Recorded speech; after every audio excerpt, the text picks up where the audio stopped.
Oh my days, you there, it's time for the podcast, Off the Rails podcast. Don't worry, I'll walk you through it, it'll be okay. Who am I? Why, I'm the offrailgamer.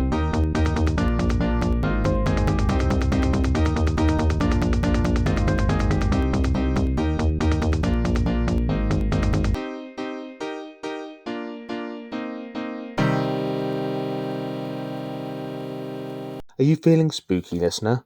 We are, after all, thigh deep into Season of Scare over on YouTube. But don't worry, because if you're feeling jump scared out, this week's episode will provide some sanctuary. We will, of course, cover SOS in the upcoming segment What I've Been Playing Recently, but I'll otherwise try to keep things altogether more light-hearted. So fix yourself a nice cup of tea, 2 sugars, if you want. Go on, treat yourself. There are bourbon creams in the cupboard. Get your feet up and settle in for a lovely little podcast all about video games. We're going to get into the main course soon enough, but first, the appetizers. Off the Rails is a fortnightly podcast that goes out on Spotify, Amazon Music and YouTube every other Thursday. This is episode 39 that you're listening to now, so there's a whole lot of content you can go back and listen to, if you feel so inclined. I also have a YouTube channel with a ton of video content you can peruse as well. We play everything from Atari 2600 to PS5, Mega Drive to Nintendo Switch, PC, Xbox. Whee! Most videos are one-offs and present a short look at all different games. We're currently hosting our 3rd annual Season of Scare, which will conclude on Halloween night. You'll also find me on TikTok, where I'm currently trying to sort out a regular streaming schedule. I have a Twitch, which I'll use for more grown-up gaming content, but it isn't getting a great deal of attention just at the moment. I sometimes tweet on X when I'm going live or uploading new content, but I don't spend much time on that platform because, I don't like Elon. There, I said it. Lastly, if you want to reach out with any comments, questions, feedback, or general chat, I have an email address, offrailgamer@gmail.com, that you can write to. We have a semi-regular segment called Listeners' Whispers, in which I read and respond to emails, as long as they adhere to my 2 commandments: keep it clean and don't be mean. If you look to the podcast episode description, you'll find all the details for the above-mentioned platforms. I look forward to seeing you there. And now that you're fully inducted, let me tell you about some of the games I've been playing recently in the part of the show that I call What I've Been Playing Recently.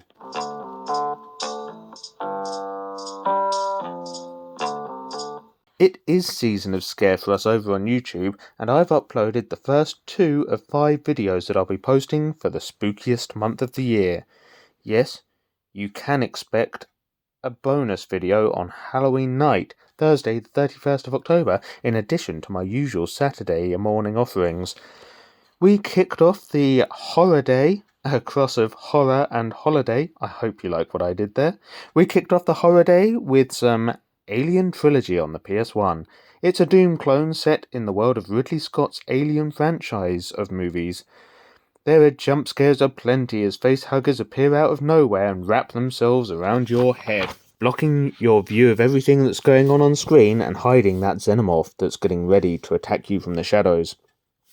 It's a great game that plays really nicely, except when the controller's in my hands, perhaps. I had a lot of fun just trying to get through the first level.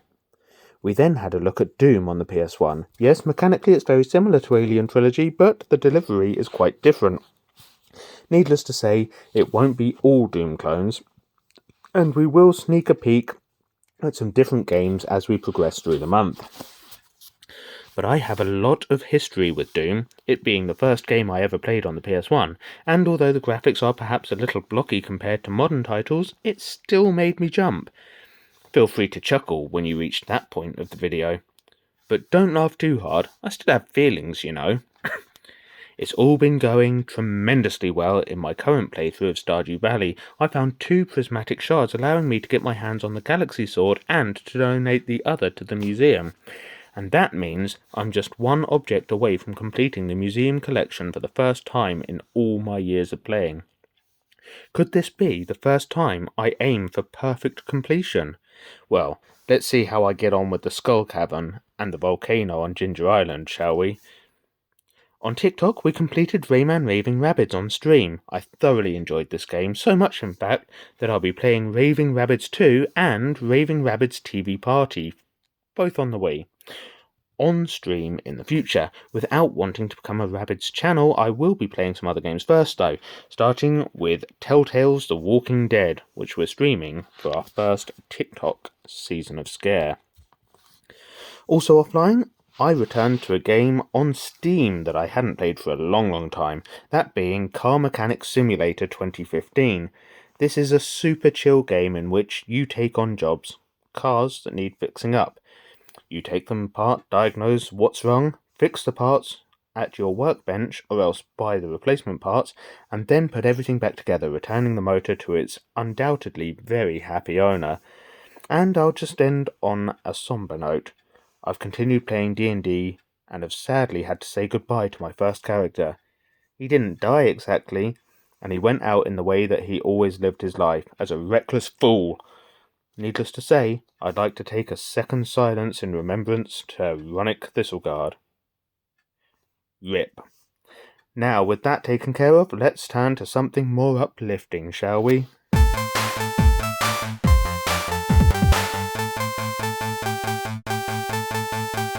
This week I'm going to talk about some of my comfort games. These aren't necessarily relaxing games by design, though some of these will be.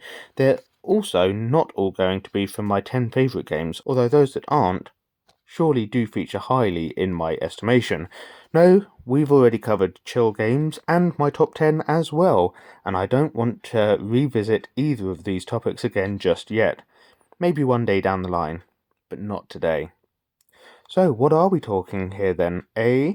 Well, let me kick things off with a title you may not be expecting, and that is Witcher 3: The Wild Hunt. Now, the world of The Witcher is far from cosy or relaxing, filled as it is with warring factions, dangerous monsters, and copious amounts of straight-up unbridled racism, thankfully played out as a hatred of in-game races such as dwarves, elves, witches, etc., rather than the kind we sadly continue to see in our world.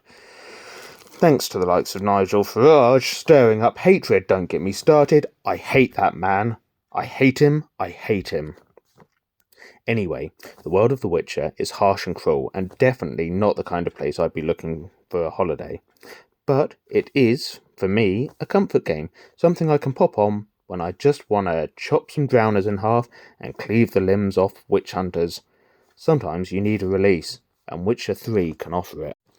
There are a couple of missions I always dread when I play, beware spoilers here, but the game is 9 years old, and I'm not going to talk about anything late game or even giving the story away.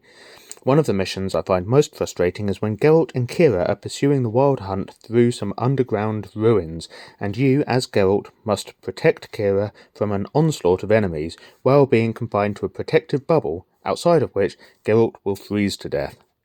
It really slows the pace of the game down for a bit, which I honestly don't mind, but the restrictive movement to dance around swirling your blades whilst being able to dodge enemy attacks poses an annoying challenge.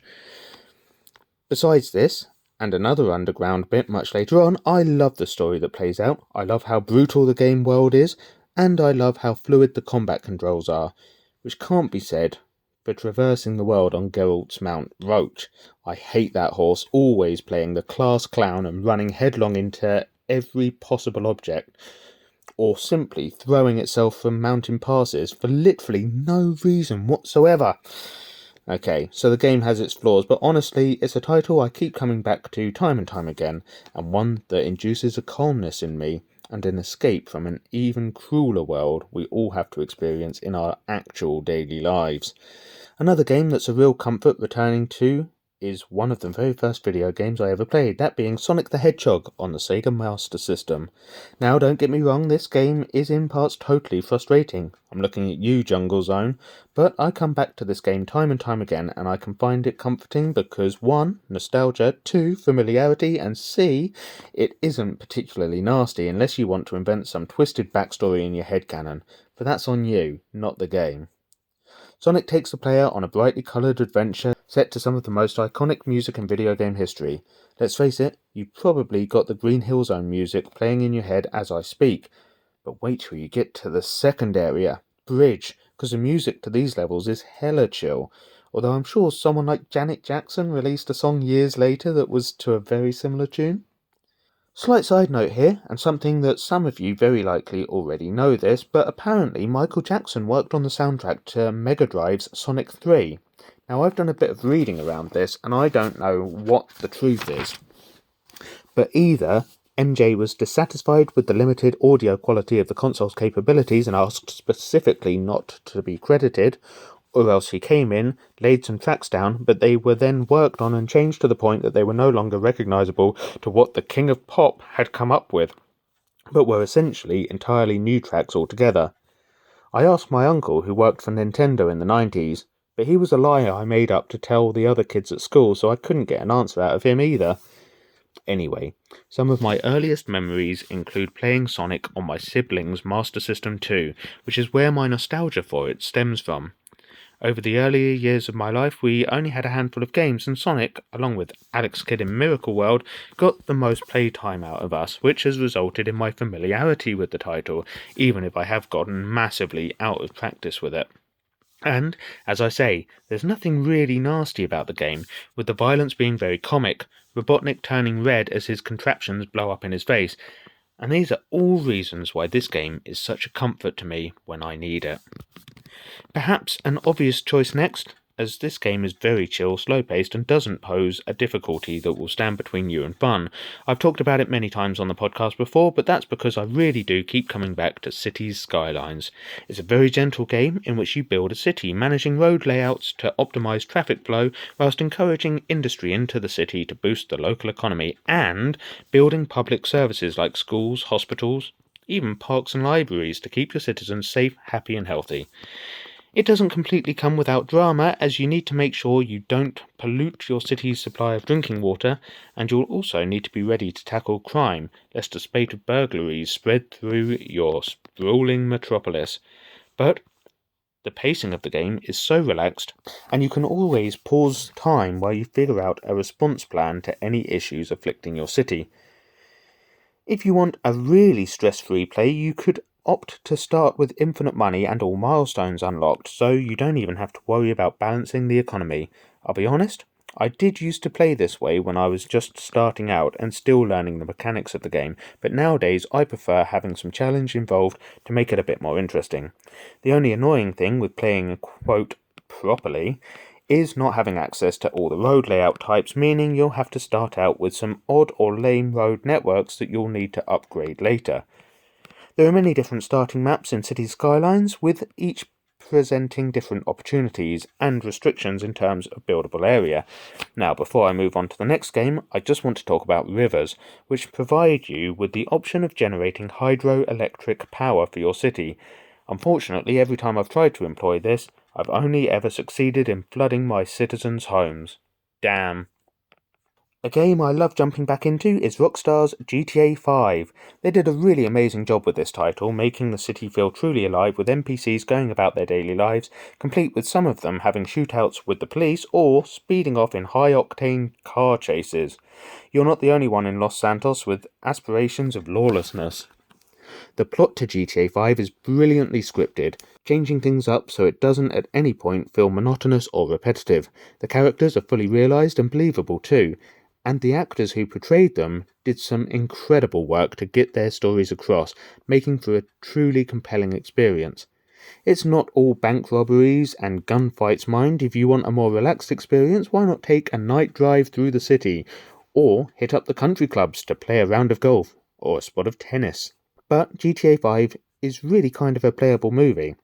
There are some parts that pose more of a challenge than other parts, but heck, I finished it many times now, so it's unlikely to give anyone a hard time completing it. It's one that I love loading up and re-immersing myself in fully, soaking up the atmosphere, enjoying the plot twists and killing Michael at the end. Alright, I only did that on my very first playthrough. He's just so whiny and annoying, and I could never put my guy Trevor down. On subsequent plays through, against my better judgment, I've opted to save everyone. Killing Michael isn't worth all the irritating phone calls you'll get from his son Jimmy. In a similar vein, another game that I love replaying, which feels a bit like a playable movie, is Assassin's Creed Origins, though this title also bears some of the joys of The Witcher 3, which we talked about earlier, with its RPG upgrade mechanics. Assassin's Creed Origins puts you in the shoes of Medjay, Bayek of Siwa, protector of Egypt and its people. This was the first of the RPG-style Assassin's Creeds, and, as I say, it takes us to ancient Egypt. Interestingly though, we've only been taken back around 2,000 years, so the pyramids were actually older then than they are now. Oh wait, no, that's not right. But we today exist closer in time to the period the game is set in than the characters in the game existed to when the pyramids were built. You can visit the pyramids in the game and even explore inside them, but as I say, they were already totally ancient. Makes you sphinx, doesn't it? You start out in the small settlement of Siwa, but following the murder of your son at your own hands, it was an orchestrated accident, not infanticide, Bayek hits the dunes, seeking to deal out some justice against the men that took his son away from him. What he uncovers is a secret organization of people looking to control humanity. They are the Order of the Ancients, or effectively the Templars of the later timeline, earlier games, stories. The thing I love about Origins is definitely the setting. It's truly fascinating and so great to get to explore the ancient monuments and tombs without ever having to physically go there yourself. Although, if I got the chance, I would physically go there myself in a heartbeat. I'd love to be allowed inside the pyramids, respectfully of course. I just can't imagine what it would be like to get up close to structures people invested so much into so many years ago. The other nice thing is that the map in Origins is just about the right size in my opinion. There's plenty to explore without being so huge as to be overwhelming. Don't get me wrong, I don't mean to be having a dig at Odyssey, which is a truly beautiful game, but the scale in Origins is much more manageable. Let's talk about a game that's a bit different now, as one that I can sink plenty of time into is 2 Point Campus. This game is serious fun and sees you put in charge of various learning establishments. You get to set the curriculum, build the classrooms, and buy the relevant course books to stock the library. You'll build dormitories for your students to sleep in, along with bathrooms, common rooms, and a student union venue. You can book acts to come and play at the student union in order that your learners can have a fully rounded experience. But you're not just responsible for your students' learning and fun, you also need to look out for their well-being. Build a counselling room and hire a chaplain to check in with any youths that are going through something. And you can build rooms where your lecturers can offer one-to-one tuition support to any students whose grades are slipping. As you progress through the game and move on to new colleges, you'll be able to offer new programs. For example, you could teach physical education and see your students compete against teams from other schools. If you've invested adequately in your course, you just might stand a chance of winning. The 2 Point games are for me the perfect blend of chill and comedic, because they bring the funny, that's for sure. They offer enough to keep me entertained for hours and hours and hours and, well, you get the idea. And that, my friends, is where I want to leave things for this week. There are plenty of other games that fit the bill, so you can imagine we'll be returning to this topic in the future. Until then, though, I just want to say thanks for listening, and bye for now.